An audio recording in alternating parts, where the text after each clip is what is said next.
नमस्ते, मैं रेणुका जैन सिद्धार्थ फाउंडेशन की तरफ से आपका ऑनलाइन क्लासेस में स्वागत करती हूँ। आज का टॉपिक जो है वो हिंदी व्याकरण का है। संज्ञा। संज्ञा को इंग्लिश में नाउन भी कहते हैं। तो आज हम संज्ञा की परिभाषा और उसके साथ उसके प्रकार भी पढ़ेंगे। संज्ञा तो आपने नाउन तो पढ़ा ही होगा, लेकिन आपने संज्ञा शब्द पहली बार सुना होगा। तो क्या होती है संज्ञा और क्या हो सकती है इसकी परिभाषा?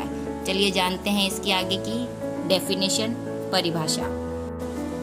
किसी भी व्यक्ति, वस्तु, स्थान अथवा भावों के नाम का बोध कराने वाले शब्दों को संज्ञा कहते हैं। किसी भी व्यक्ति, व्यक्ति के समान मतलब कोई भी पर्टिकुलर किसी पर्सन का नाम हो गया, स्थान किसी जगह का नाम हो गया, वस्तु किसी वस्तु या किसी भी थिंग उसका नाम हो गया, पर्टिकुलर उसका किसी का नाम होना जरूरी है। अगर किसी का नाम हो रहा है किसी वस्तु का, किसी जगह का या किसी व्यक्ति का, इसका मतलब वो एक संज्ञा शब्द है। अब ये तो बात थी वस्तु, जगह, स्थान, व्यक्ति की, लेकिन अब आती है बात भावों की। तो उसमें भाव भी इंक्लूड होते हैं, जैसे फीलिंग्स को हम हिंदी में भाव कहते हैं। खुश होना, दुखी होना या बुराई करना या कुछ भी ऐसा भाव जो हम फील करते हैं, उसे भी हम संज्ञा के अंतर्गत रखते हैं। अब इसको विस्तार से एग्जाम्पल के तौर पे पढ़ेंगे और इसके उदाहरण हैं भारत, गंगा, रमा, नदियाँ, पहाड़, लड़के, खुशी, दुख तथा बुराई आदि। संज्ञा के प्रकार। अब संज्ञा के कितने प्रकार होते हैं? संज्ञा के मुख्यतः 3 प्रकार होते हैं। पहला प्रकार व्यक्तिवाचक संज्ञा। दूसरा प्रकार जातिवाचक संज्ञा। तीसरा प्रकार भाववाचक संज्ञा।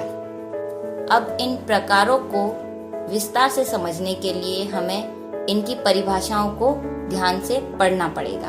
तो इन परिभाषाओं को पढ़ने के लिए, समझने के लिए भी हमें एग्जाम्पल की जरूरत पड़ेगी। तो अब हम पढ़ेंगे परिभाषा।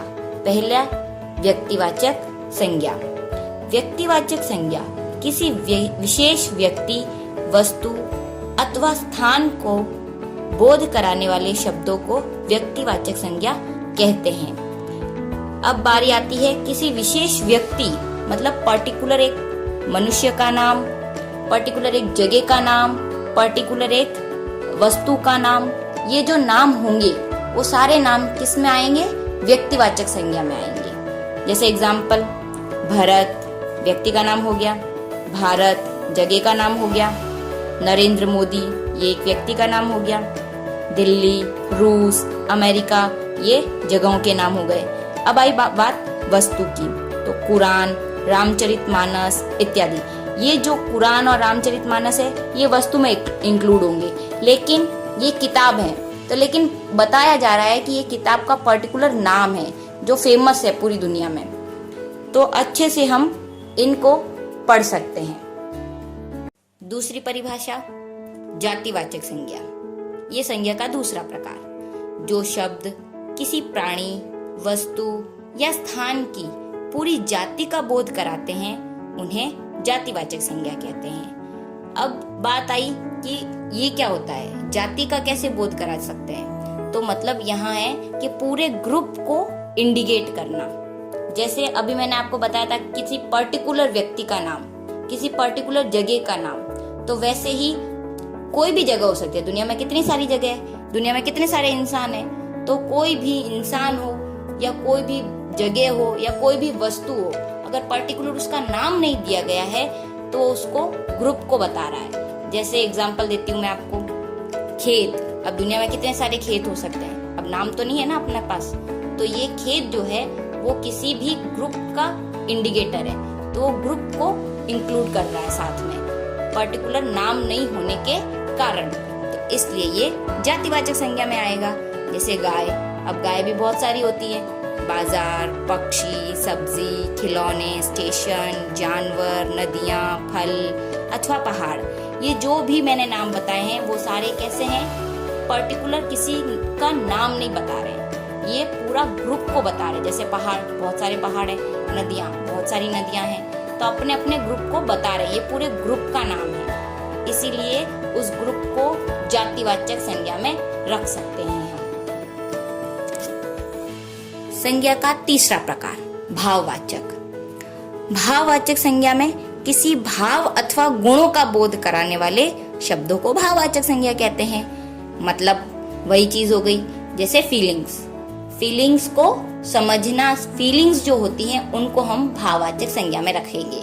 अब एग्जाम्पल देख लो, थकान, मिठास, बुढ़ापा, बचपन, शीतलता, गरीबी, खुशी, प्रसन्नता इत्यादि। थकान, जब मनुष्य बहुत थक जाता है तो फील करता है कि मैं बहुत थक गया हूँ, तो वो थकान शब्द जो है वो भाववाचक संज्ञा में आएगा। जैसे अभी मैंने बताया गरीबी, खुशी, प्रसन्नता।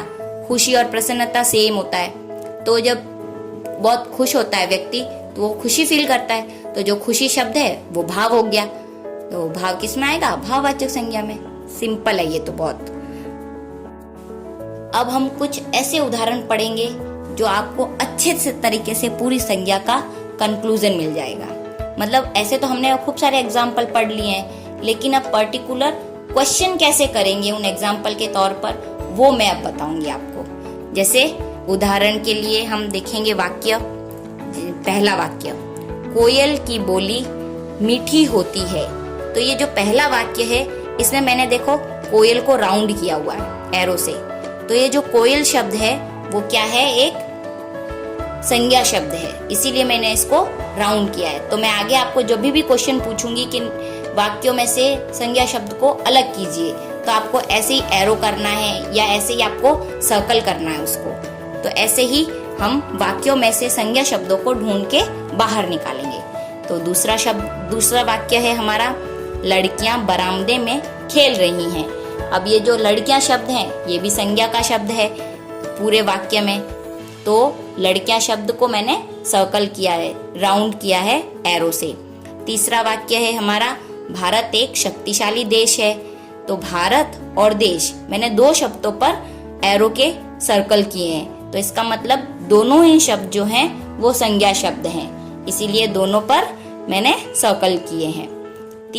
चौथा वाक्य है हमारा, रसोई में खाना पकाते हैं। जो रसोई शब्द है वो स्थान का भागीदार हो गया, तो जगह का नाम हो गया, तो वो संज्ञा शब्द में आ गया।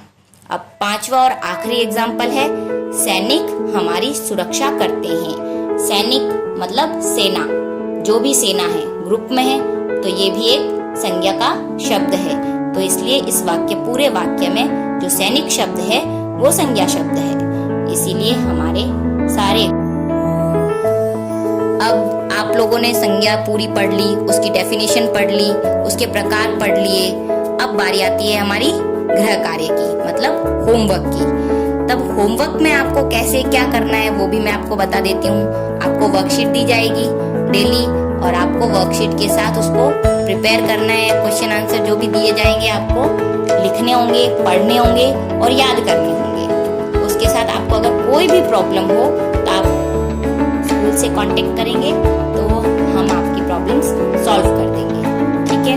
अब वर्कशीट में आपको पहले क्वेश्चन आएगा संज्ञा की परिभाषा, संज्ञा किसे कहते हैं, तो आपको उसमें उसकी परिभाषा लिखनी है। दूसरा क्वेश्चन आएगा कि संज्ञा के कितने प्रकार होते हैं, तो आपको उसमें प्रकार लिखने हैं। तीसरा क्वेश्चन आएगा, निम्नलिखित वाक्यों में से संज्ञा शब्द को रेखांकित कीजिए या सर्कल कीजिए, गोला कीजिए, या फिर आएगा अलग करके लिखिए। तो आप जैसे गोला करना चाहें तो गोला कर सकते हैं, रेखा खींचना चाहें मतलब लाइन बनाना चाहें नीचे अंडरलाइन, वो बना सकते हैं। तो आपको जैसे अच्छा लगे वैसे आप इन तीनों को क्वेश्चन को कंप्लीट करना है। फिर आपको वो सारा होमवर्क हमारे पास आएगा चेकिंग के लिए, तो हम आपको बताएंगे कि आपने कैसा किया और कैसा नहीं किया। समझ में आ गया सबको?